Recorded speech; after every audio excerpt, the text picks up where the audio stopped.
Assalamualaikum warahmatullahi wabarakatuh. Kami dari kelompok 6 yang beranggotakan Cika Celita Hairun Nisa, Jihan Fauziah Az-Zahra, Syafira Nailul Lutfiana, dan Adela Pambudi Wirmawan akan mempresentasikan hasil diskusi kami terkait dengan teknik dan instrumen penilaian hasil belajar. Penilaian merupakan proses pengumpulan informasi atau data yang berkaitan dengan capaian pembelajaran peserta didik dalam aspek sikap, pengetahuan, dan keterampilan. Penilaian dilakukan secara terencana dan sistematis guna untuk memantau proses kemajuan belajar, perbaikan hasil belajar yang dilakukan melalui penugasan dan evaluasi hasil belajar peserta didik. Kurikulum 2013 membagi kompetensi sikap menjadi dua, yaitu sikap spiritual berkaitan dengan pembentukan peserta didik yang beriman dan bertakwa, sikap sosial yang berkaitan dengan pembentukan peserta didik yang berakhlak mulia, mandiri, demokratis, dan bertanggung jawab. Sikap spiritual sebagai bentuk perwujudan untuk menguatkan interaksi kepada Tuhan Yang Maha Esa, sedangkan sikap sosial sebagai perwujudan kesadaran akan pentingnya kehidupan masyarakat yang harmonis. Dalam proses penilaian ada 3 kompetensi yang harus dinilai guru, yaitu kompetensi sikap, pengetahuan, dan keterampilan. Selanjutnya kita akan mempelajari beberapa teknik dan instrumen penilaian sikap. Yang pertama ada observasi. Observasi merupakan teknik penilaian yang dilakukan secara berkesinambungan. Penilaian observasi menggunakan instrumen yang berisi sejumlah indikator perilaku yang harus diamati pada diri peserta didik. Dalam hal ini, proses pengamatannya dapat dilakukan secara langsung oleh guru maupun secara tidak langsung oleh bantuan orang lain seperti guru kelas lain, karyawan sekolah, orang tua, dan peserta didik lain. Bentuk instrumen yang digunakan untuk observasi adalah pedoman observasi yang berupa daftar cek atau skala penilaian yang disertai dengan rubrik. Daftar cek digunakan untuk mengamati ada tidaknya suatu sikap atau perilaku dalam diri siswa, sedangkan skala penilaian menentukan posisi sikap atau perilaku peserta didik dalam suatu rentangan sikap. Pedoman observasi dilengkapi juga dengan rubrik dan petunjuk penskoran. Rubrik memuat petunjuk atau uraian dalam penilaian skala atau daftar cek, sedangkan petunjuk penskoran memuat cara memberikan skor dan mengolah skor menjadi nilai akhir. Ini adalah salah satu bentuk penskoran dari teknik penilaian observasi. Kemudian yang kedua ada penilaian diri. Penilaian diri merupakan suatu teknik penilaian di mana peserta didik diminta untuk menilai dirinya sendiri berkaitan dengan status, proses, dan tingkat pencapaian kompetensi yang dipelajarinya.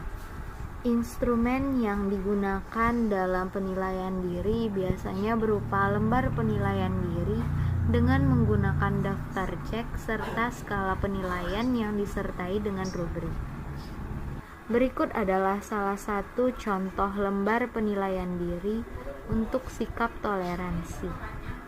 Petunjuk penskoran pada penilaian diri ini masih sama dengan penilaian observasi, yaitu skor yang diperoleh dibagi skor maksimal dikali 4 sama dengan skor akhir.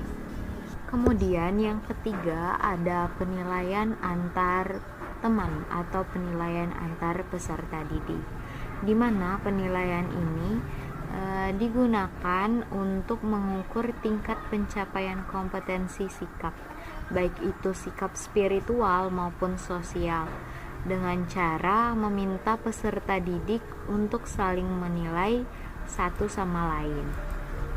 Adapun kelebihan dari penilaian antar peserta didik ini melatih peserta didik untuk berlaku objektif terhadap apa yang dia lihat dan dirasakan berkaitan dengan sikap dan perilaku temannya. memberikan bekal tentang kemampuan melakukan pengamatan yang akan dibutuhkan dalam kehidupan mendatang, dan melatih peserta didik untuk memiliki rasa tanggung jawab dengan diberikan kepercayaan untuk menilai sikap teman dalam kelas. Lalu, dalam penilaian antar peserta didik ini juga ada kelemahannya, di mana kelemahannya itu data yang diperoleh dari penilaian antar peserta didik perlu dilakukan verifikasi ulang oleh guru karena khawatir peserta didik merasa tidak enak ketika diminta menilai teman sejawatnya. Berikut merupakan contoh instrumen penilaian antar peserta didik.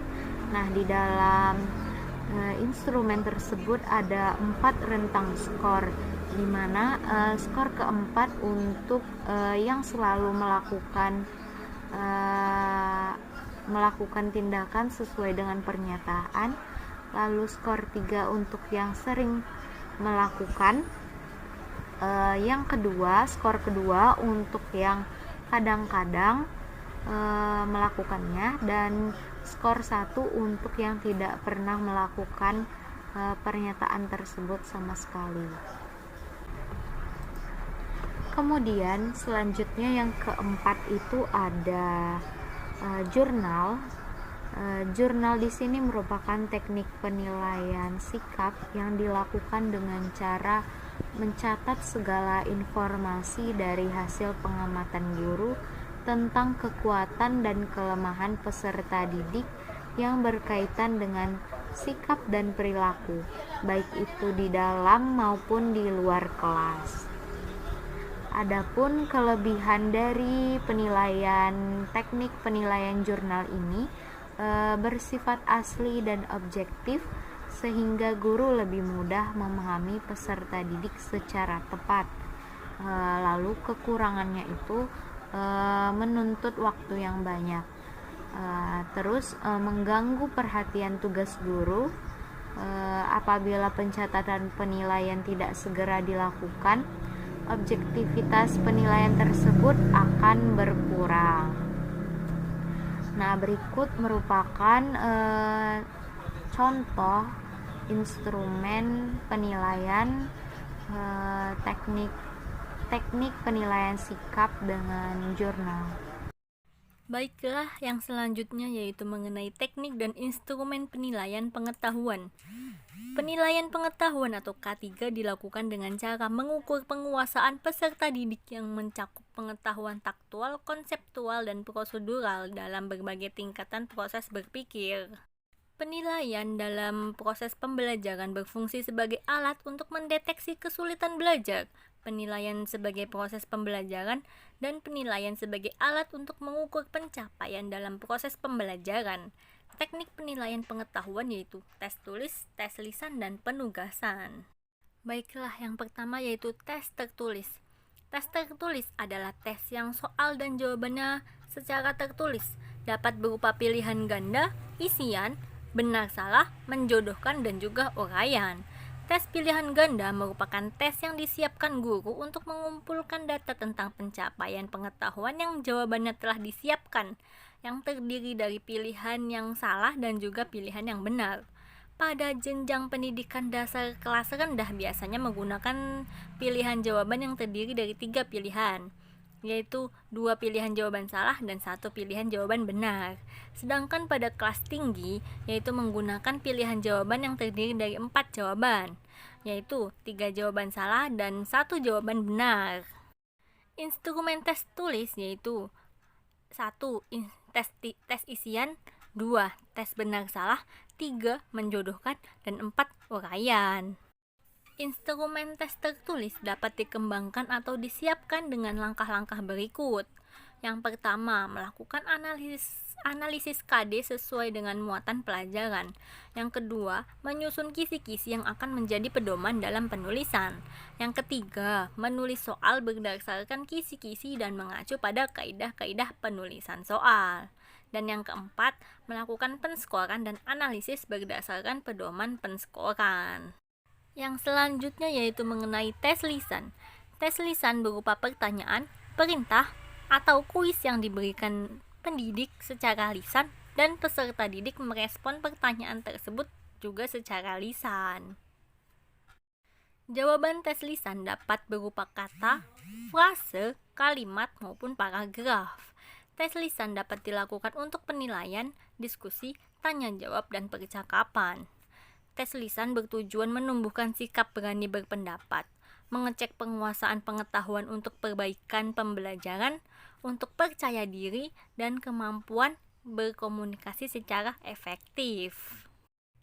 Pengembangan instrumen tes lisan dapat disusun dengan mengikuti langkah-langkah pelaksanaan tes lisan sebagai berikut, yaitu yang pertama, melakukan analisis KD sesuai dengan muatan pelajaran. Yang kedua, menyusun kisi-kisi yang akan menjadi pedoman dalam pembuatan pertanyaan atau perintah yang harus dijawab siswa secara lisan. Yang ketiga, menyiapkan pertanyaan atau perintah yang akan disampaikan secara lisan.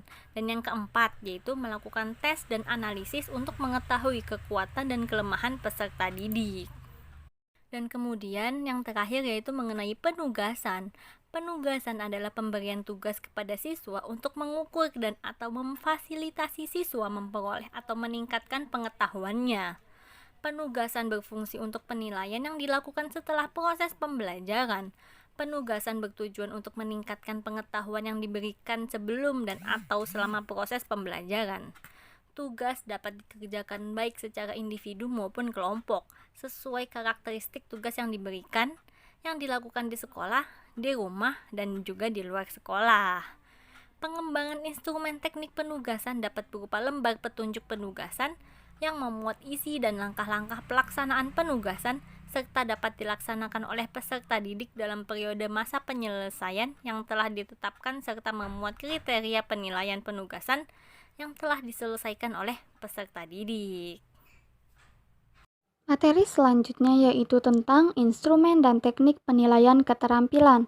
Penilaian keterampilan digunakan untuk mengetahui apakah penguasaan pengetahuan peserta didik mampu digunakan dalam menyelesaikan masalah pada kehidupan sehari-hari.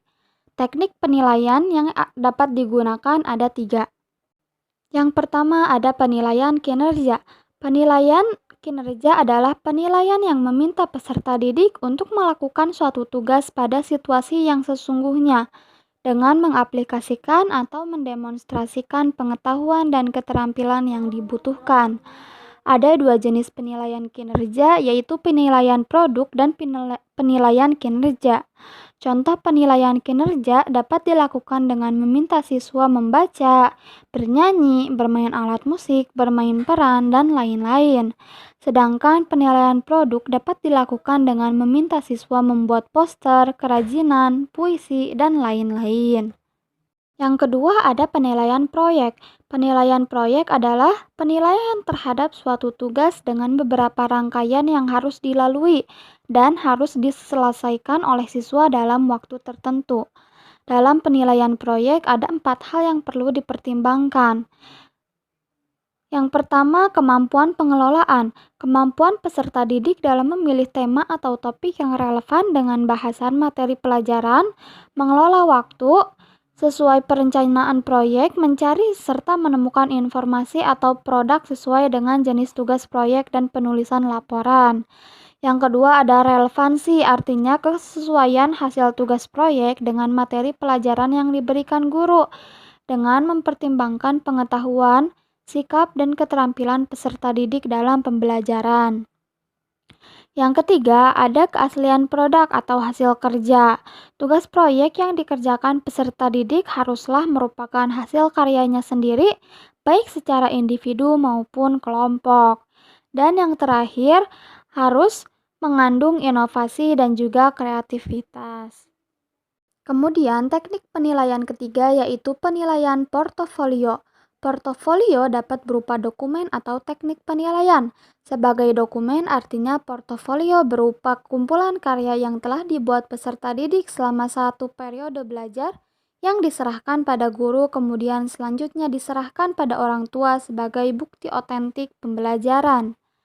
Sedangkan sebagai teknik penilaian artinya portofolio berupa pengumpulan karya yang pernah dibuat siswa, kemudian di akhir periode dinilai bersama-sama oleh guru dan peserta didik untuk melihat perkembangan kemajuan belajar peserta didik.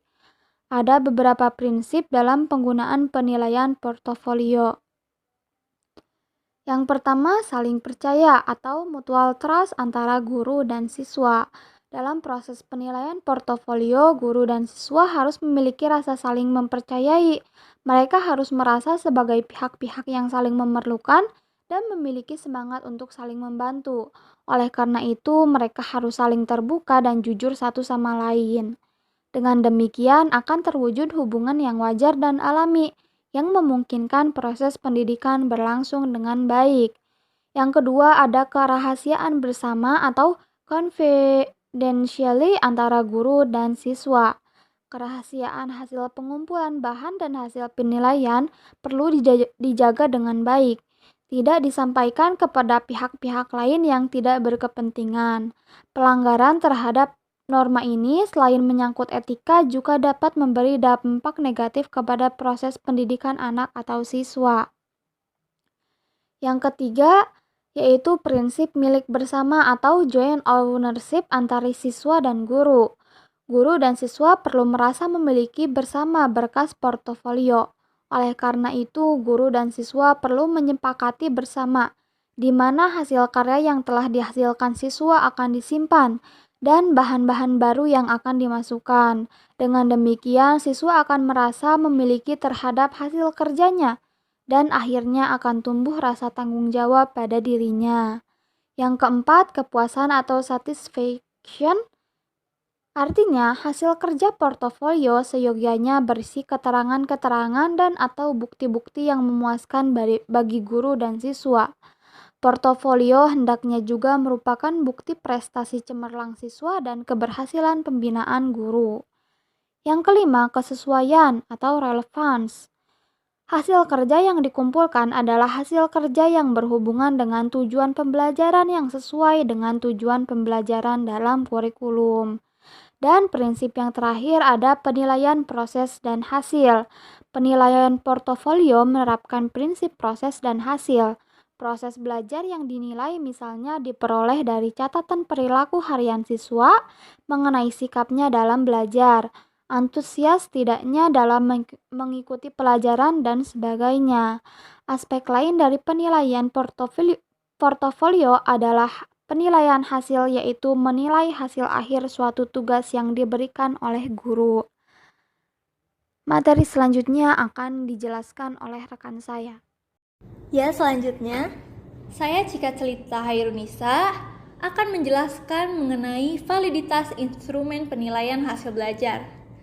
Nah, teman-teman, berbagai instrumen penilaian hasil belajar yang telah dijelaskan tadi dapat digunakan oleh guru apabila telah memenuhi syarat validitas instrumen.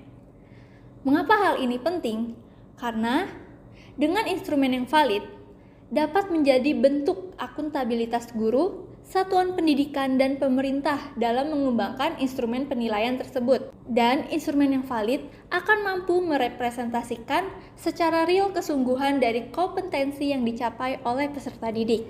Dilihat dari fungsi penilaian, bahwa karakteristik validitas instrumen penilaian hasil belajar dapat ditentukan berdasarkan pada fungsi penilaian sebagai formatif dan sumatif. Seperti yang kita tahu, penilaian formatif biasanya dilakukan oleh guru untuk memantau kemajuan hasil belajar peserta didik, sedangkan penilaian sumatif biasanya dilakukan oleh satuan pendidikan dan pemerintah untuk memutuskan kelulusan peserta didik. Oleh karena itu, validitas instrumen penilaian terdiri dari validitas instrumen oleh pendidik, validitas instrumen oleh satuan pendidikan, dan validitas instrumen oleh pemerintah. Instrumen penilaian hasil belajar yang digunakan pendidik dikatakan valid apabila memenuhi persyaratan substansi, konstruksi, dan bahasa. Persyaratan substansi adalah bahwa instrumen penilaian merepresentasikan kompetensi yang dinilai. Sedangkan persyaratan konstruksi adalah instrumen yang dikembangkan oleh pendidik memenuhi persyaratan teknis sesuai dengan bentuk instrumen yang digunakan.